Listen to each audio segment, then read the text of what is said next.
because I was consuming with my album. Right, you was working on yours. Yeah. What about the feedback from Pangea? You it was. I loved it, man. That was probably the most. Man, that was probably the most love I done got since probably. Man, since probably the She Needs Me video. Right. Cause I had a lot of unexpected likes and comments. And speaking to that, like I really appreciate the comments. I never want to be the person that have 1 million likes and 1 comment. I rather have 100 comments and 200 likes rather than 1,000 likes and 2 comments. Man, don't you hate them people on Instagram who turn out the comments? No, because I might end up doing it in the future, so I don't want to talk about it right now. That's that feedback. Like, if you don't like me, tell me you don't like me. I'm going to respect it. I swear. I'm going to respect it. I'm going to respect it. I'm going to respect the that you don't like me than the fake love I'm going to get. You know what I'm saying? That the people who say, man, I think you need to do this, but they don't support me. Hey, man, I think you should do that, but you don't hear from them. Like, you're giving me feedback, but you don't even. That's funny you say that, man. Like, and I wasn't gonna address this because I'm trying to be on my positive vibes. Yeah, but we just vibing, we chilling. But I've had people like I post something, and they call me about the post, and we talk about it, and I hang up with them. And when I go hop back on social media, I see they didn't even like the post. Right, and giving their feedback on it. But they telling me what I need to do and this and that, and I'm like, you know, and I ain't tripping because I'm happy you saw it. Like, that's just confirmation for me that people see it. Yeah. Like, I don't need confirmation so much so with the likes, because I know you see it. And right. Man, I had said something a while back. I was like, I don't do this for likes. As long as you acknowledge it, I'm good. As long as you saw it.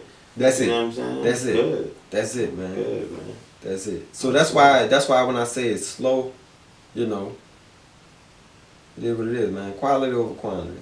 You know what I liked about Pangea though? The ending, bro. When you was like thanking everybody, you was like, nah, I ain't coming to rap today, bro. You know, I just come to thank everybody, whoop de whoop. You know what I'm saying? That was real. It was time to shut it down because I think I made my point. I needed to get back to my album, and then I think I made my point, and I just didn't want to go overboard. It's a such thing as oversaturated. Right. And even though cockily that ain't even a word. Yeah. Cocky. I'm gonna be cocky and say even though I was given high caliber bars, it's a such thing as too much. So, yeah. And I even say that in one of them. I'm like, I've been said I stopped killing all these verses for free. Them dead giveaways. So this time I'm gonna make this a snippet. Yeah, I had to shut that down. I don't blame you. But you gotta think about it. Like when you just spitting bars out, you know what I'm saying, and you ain't getting paid for it at that moment. Yeah. You wasting rhymes. You know what I'm saying? Even though you could come up with it, it's like you giving that away for free. You know? Yeah, but at the same time, man, it's a balance there because you got, you know, you don't want to be that person that's saying how great you are but never putting nothing out either. So it was necessary, but I ain't want to oversaturate. All right, from the new project, the new one, Innocence to Experience, dropped February 12th. February 12th. By the time they hear this, it's gonna be out. You late, right? So we gonna address the elephant in the room. We ain't gonna cut around no corners. We ain't gonna beat around no bushes. Let's talk about the miscarriage. Yeah, you jump straight into it. Yeah, we ain't gonna play with it, bro. We gonna jump straight into it. That's off the album. I mean, I just be telling stories, you heard me? Yeah. Nah, I'm gonna keep it real. That was real. If you heard part one is on Still Young, Still Grown mixtape I dropped in 2014. October 15, 2014. Yeah. Closure Part 1.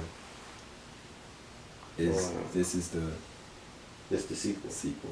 Right. How you feel about that? She the one? Or she was the one? Man, that was 10 years ago, man. But we talking about it 10 years from now. We talking about it 10 years I mean, later. I had to address it. I did the first song, and I had to give closure to closure. Ooh. You know? Ooh. So yeah, that's what it was. Yeah, I feel That's what that. it was. And then I mean, even that, it helps unpack other things in other songs. You know, people past affect the present and so on and so forth. So, yeah. How many people knew about that? Not many. Not many. You know what's funny, man? Damn, I ain't thought I'd be talking about this. Back when it happened, I didn't really understand it. I was young. I didn't really understand it. It took me years for me to grasp it. Especially now, not having kids. Now it kind of, you know. You gonna feel it. Yeah. Yeah.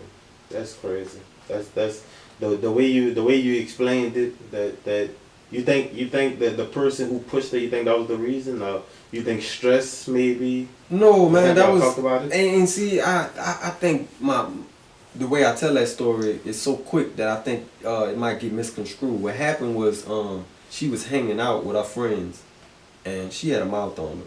So, right, I trust my card. If you could, I forgot how you said it, bro. But you worded it, and you was like, hormones and women being rude. Yeah. I caught it. Sure. But my bad for interrupting. What you? But no, basically, supposedly a dude pushed her or something like that. Right. And it was you know you ever have that like everybody might not be able to relate to this, but like if you one of them dudes who like just like nonchalant or like whatever, and a chick do and say things just to get a reaction out of you. So that used to happen too. So it used to be stuff, but like I said in the song, I knew this wasn't play. Like I knew that was for real that time. About that, yeah. But You think you gonna make that right? Y'all gonna make that right one day? Boy, I think she got it. I don't know. Come on. That's crazy. Yeah. That's crazy. I don't know. I really ain't wanna go out. It is what it is. You know, I know they got people out there wondering, you know, about closure. When I first heard it, you know, I really had. I tell you what, only a handful of people probably. No mind. Whatever. What's the next topic? Pressure. Pressure. Song number 2. I ain't gonna lie, that song reminded me how you was rapping in the first verse, like on some Hot Boys. I felt like you was on some Hot Boys, like that old. That's important. I'm glad you said that. That old Cash Money. Nah, I'm a unpack that. That was a concept. That song was hard to create because that's a good example of why I had to produce. I tried that idea 2 or 3 times. 3 times before I even got to this version. On different tracks, and it just wasn't coming out how it was in my head. So when I made this track, I had to make the track myself and play with the idea to get what I wanted. And yeah, that's what I got. And the idea of it, the Hot Boys thing, that first verse, huh? Yeah. Okay, so the first verse is like a teenager, and considering our age group, when we were teenagers, that's what we was listening to. Correct. So that's why I got that tone. The second verse is like a young adult. So that's why the dynamic. And little backstory, I actually wanted to get a teenager to rap that verse. Okay. But I couldn't find nobody that would rap it the way I wanted to rap. Right. That's cool. That's one of my ideas that wasn't executed. Come on, man. That's cool. Chill out. Flavor. One of the... Bro, you were sounding like Nate, dog. Man. You know what I'm saying? So who you had singing on now?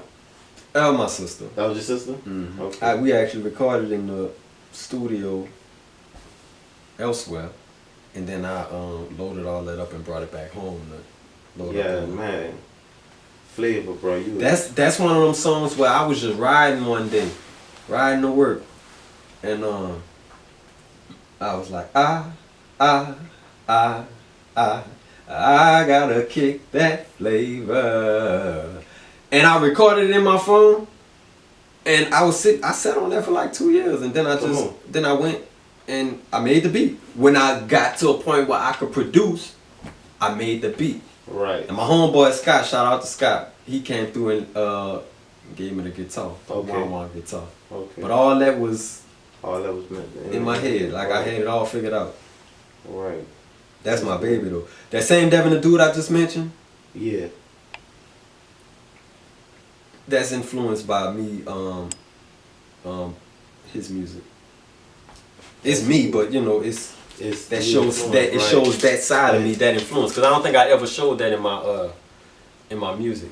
Okay. Just that player, yeah. Birds and the Bees. That's the bees. It's like a freestyle type deal. Interlude. That was something to tie songs together. And it's important to note that this album, when it was conceived, it was supposed to be an album, but then it wound up being a EP. Then it went to an album, then back to EP. I was back and forth. And when I was making it an EP, in hindsight, it really was because I didn't have enough songs. But it had to be an album. And that's why I couldn't finish it until it was an album. Okay, I feel that. Starving artist. Starving artist, man. Self-explanatory. You know what I'm saying? You got the hoodie. Got the hoodie joint to go with it. You know what I'm saying? Self-explanatory, man. Looking and you know, nice. I dropped the Crew Next last year. That's how you know the album been getting delayed after delayed. But I dropped the